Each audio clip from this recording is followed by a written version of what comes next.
Michael, donc à toi. Toi, tu es PDG fondateur de Insideboard. Tu es un spécialiste plutôt reconnu dans la conduite du changement. Quand tu as monté Insideboard il y a 4 ans, on se dit voilà, il y a un nouvel acteur dans la conduite du changement, outillé, proche de Salesforce.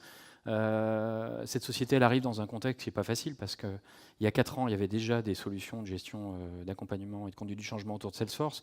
On avait l'explosion, on parlait beaucoup de MOOC, on parle aujourd'hui beaucoup de Trailhead aussi qui sont arrivés un petit peu entre-temps. Donc on se dit, ça ne va pas être facile. Et pour autant, on vous voit presque sur tous les dossiers en ce moment, à la fois les compétitions et les dossiers clients. On ne vous voit pas qu'en aval, parce que souvent on se dit le challenge c'est à la fin du projet, et pour le coup, je trouve que vous avez une vraie approche intelligente sur la conduite du changement appliquée à l'ensemble du cycle de vie du projet. Et j'entends, et c'est plutôt récent, vous êtes la première plateforme aujourd'hui de conduite du changement qui s'adosse à de l'intelligence artificielle. Est-ce que tu peux nous en dire plus ?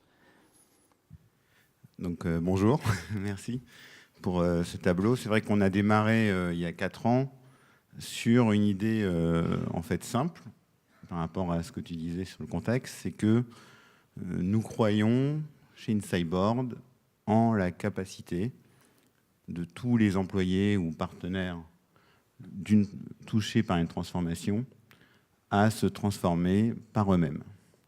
À partir du moment où on leur donne de l'envie pour qu'ils puissent s'engager et de la confiance. Et les solutions que tu évoques, essentiellement basées sur du e-learning ou un petit peu de communication, sont une des clés de l'équation de l'adoption.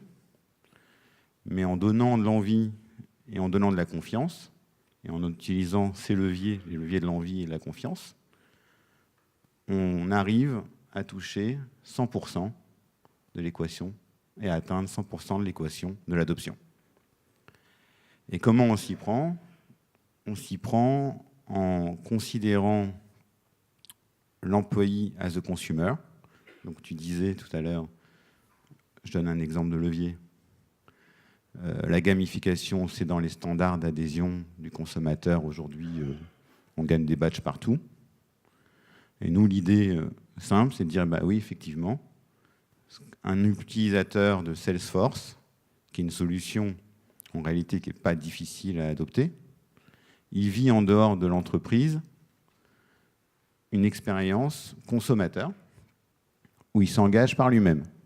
Et donc nous, tout ce qu'on fait, c'est parce qu'on croit que ce consommateur, donc employé aujourd'hui, va pouvoir vivre en interne, grâce à Insideboard, une expérience d'adoption et d'engagement identique à celle qu'il vit à l'extérieur. D'accord. Et donc, si tu résumes tes effets de levier, aujourd'hui, qu'est-ce que tu peux nous faire comme... Qu'est-ce qu'on propose ? Donc, sur cette base de solutions, effectivement, d'intelligence artificielle. Donc déjà, on est customer-centrique, employee-centrique. Donc, au cœur de l'adoption, on va fournir de manière complètement intégrée à la plateforme Salesforce, la plateforme Insideboard. On va retrouver donc l'employé ou le partenaire dans les cas de réseaux indépendants, par exemple, touché par Salesforce. On va lui donner la possibilité, comme il le fait à l'extérieur, de s'informer. Donc, il va voir ce qui se passe sur le projet. On va lui donner la possibilité de se former, mais pas comme une obligation. Donc, on est sur une approche pool, c'est-à-dire attractive. On va vers ce qui nous plaît. Le fun. Le fun, et on y va. On va lui donner la possibilité de savoir ce qui se passe sur ces indicateurs de succès. Donc, avec le client, effectivement, on va définir pour lui le business case, et là, c'est différent d'un Deloitte ou d'un Adecco, d'une industrie à l'autre. Quel est son business case d'adoption. On va lui permettre de jouer, s'il a envie. Donc, il peut gagner des badges, contribuer à des challenges, avoir des diplômes, des formations continues. On va lui permettre quelque chose d'unique et qu'on retrouve, pour le coup, énormément dans la vie en dehors de l'entreprise, la possibilité de devenir un ambassadeur par lui-même, de manière naturelle, et de mesurer ses actions d'ambassadeur. Et l'intelligence artificielle, là-dedans, elle a vocation à aider cet employé en lui fournissant la bonne information au bon moment. Donc, on va mesurer l'impact d'un contenu sur, par exemple, le KPI de succès.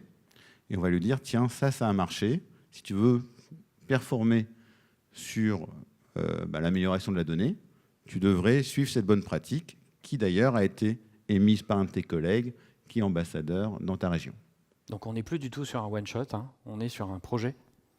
On est sur un projet de transformation continue, effectivement, qui démarre le premier jour, parce que les enjeux le premier jour, effectivement, c'est plus du collaboratif, du nettoyage des bases de données, des données propres. Donc, on va les animer autour de ça. Ça va être sympa. On va même lancer un challenge, ce qu'on avait fait chez Deloitte, pour que les données soient propres avant la mise en go live du projet CRM Salesforce.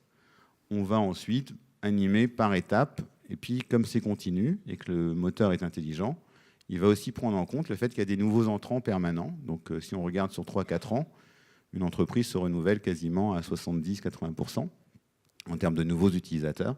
Donc, les nouveaux utilisateurs, on va les ramener sur les formations de début, les communications de début, les enjeux business du début. Et pourtant, ils ne seront pas perdus, ils seront embarqués dans le succès collectif. Donc, une contribution individuelle au service d'un succès collectif, c'est ce que nous croyons et c'est ce qui marche. C'est très clair. Merci, Michael.